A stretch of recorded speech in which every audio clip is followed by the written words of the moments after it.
सभापति महोदय, मुझे आज इस allied and health care professions bill 2021 पर मुझे अपने विचार व्यक्त करने का अवसर दिया। मैं अपनी बात कुछ पंक्तियों के साथ शुरू करना चाहूँगा कि टूटने लगे हौसले तो ये याद रखना, टूटने लगे हौसले तो ये याद रखना, बिना मेहनत के तक तो ताज नहीं मिलते, ढूंढ लेते हैं अंधेरों में मंजिल अपनी, क्योंकि जुगनू कभी रोशनी के मोहताज नहीं होते। मैं ये पंक्तियाँ उन सभी allied and health care workers के लिए समर्पित करता हूँ जिनके लिए आज का दिन ये बहुत ही महत्वपूर्ण दिन है, क्योंकि आज ये बिल के माध्यम से उन सभी allied and health care workers जो कि एक साइलेंट वर्कफोर्स की तरह कार्य कर रहे थे इतने सालों तक, उन सभी के लिए ये बिल आज माननीय मंत्री जी ने यहाँ पर लाया है, जिससे आज तक ये सेक्टर अनरेगुलेटेड था, वो आज रेगुलेशन के अंडर में आएगा।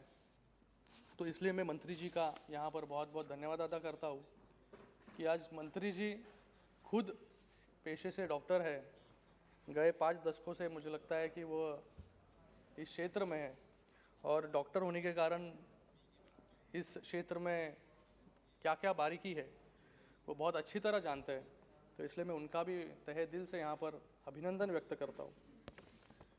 इस सरकार ने स्वास्थ्य के क्षेत्र में बहुत अच्छे काम किए हैं। पिछली लोकसभा में हेल्थ कमेटी का सदस्य भी था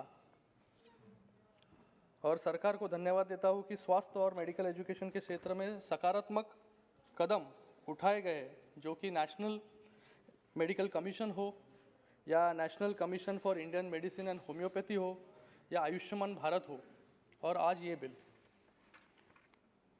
यह बिल इसलिए भी महत्वपूर्ण है क्योंकि वित्त मंत्री द्वारा बजट में प्रधानमंत्री आत्मनिर्भर स्वास्थ्य भारत योजना की बात कही गई है, जिसमें 17,000 रूरल और 11,000 urban health and wellness centres को हर जिले में स्थापन किया जाएगा।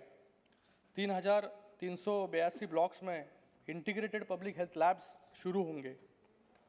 इसके अंतर्गत national institute for one health regional research platform for WHO south east Asia region, 9 biosafety level 3 laboratories and 4 regional national institutes for virology की भी घोषणा हुई है, जिसमें एलाइड एंड हेल्थ वर्कर्स का बहुत बड़ा योगदान होगा। आज इस बिल में सरकार ने स्टैंडिंग कमेटी की 110 में से 102 सिफारिशों का समावेश किया है। मुझे लगता है कि ये बहुत ही प्रशंसनीय काम है।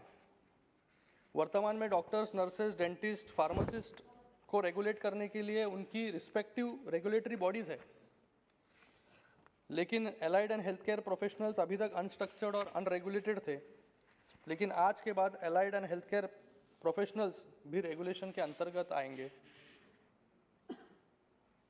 अलग अलग क्लॉजेस पे मुझे लगता है कि लोगों ने बात की है। मैं क्लॉज 4 में जो कमीशन का टेन्योर है 2 साल रखा गया, मुझे लगता है कि मंत्री जी से निवेदन करता हूँ कि टेन्योर को बढ़ा जाए। 2 वर्ष का समय बहुत कम होता है और अन्य विधेयक जैसे national commission on Indian system of medicine, homeopathy हो, नेशनल मेडिकल कमीशन हो, उसके 4 साल का टेन्योर है।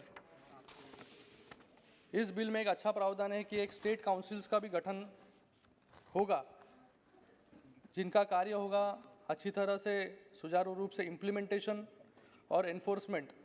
ये जो बिल आज से पारित होगा उसी के साथ में registrations of all existing health care professionals का भी इसमें प्रावधान होगा। और क्लॉज 12 में national allied and health care advisory council with representations from all states की स्थापना की भी बात कही गई, जिससे सभी राज्यों को प्रतिनिधित्व इससे मिलेगा।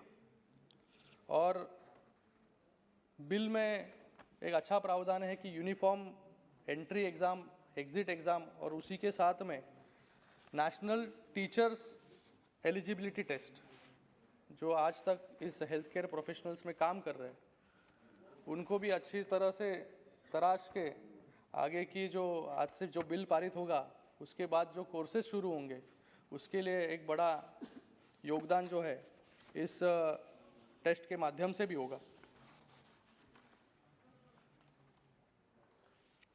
After the implementation of the bill, there will be a paradigm shift, moving specific tasks to specialized allied and healthcare professionals for better recognition of health workforce and improved healthcare.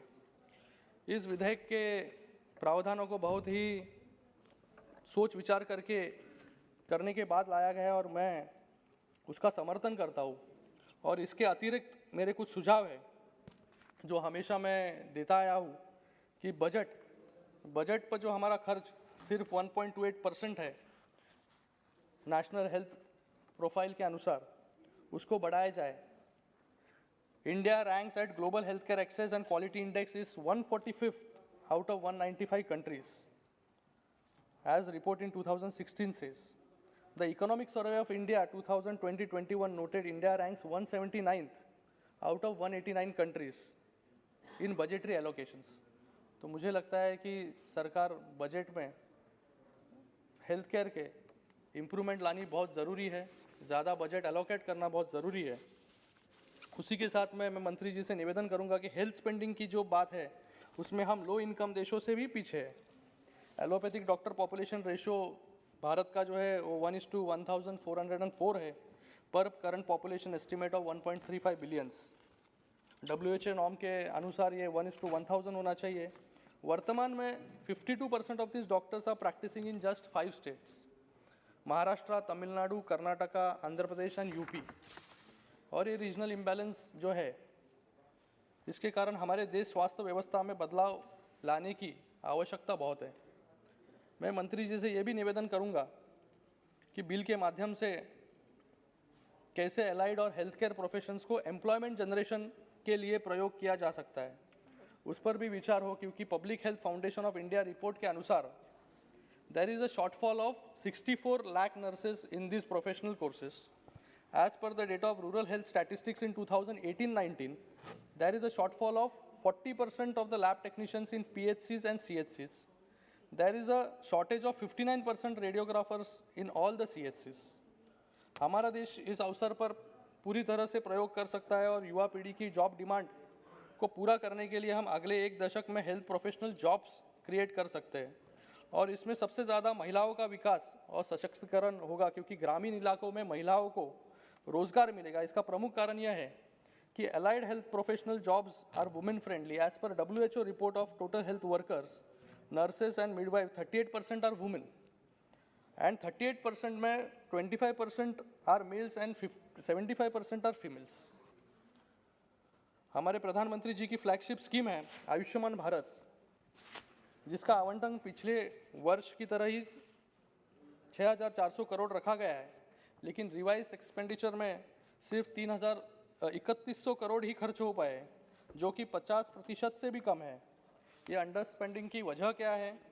और सरकार का लक्ष्य यह था कि 2022 तक 1.5 lakh health and wellness centres की स्थापना होगी, जिसमें से सिर्फ अप्रूवल्स जो है 1 लाख को अप्रूवल्स मिली है, लेकिन ऑपरेशनल्स सिर्फ 50,000 हो पाए हैं।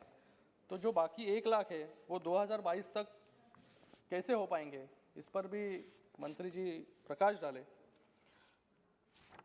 बाकी इस विधेयक को मैं मेरी पार्टी शिवसेना की तरफ से समर्थन करता हूं। मुझे अपनी बात यहां पर रखने का मौका दिया उसके लिए भी आपका बहुत बहुत धन्यवाद। धन्यवाद।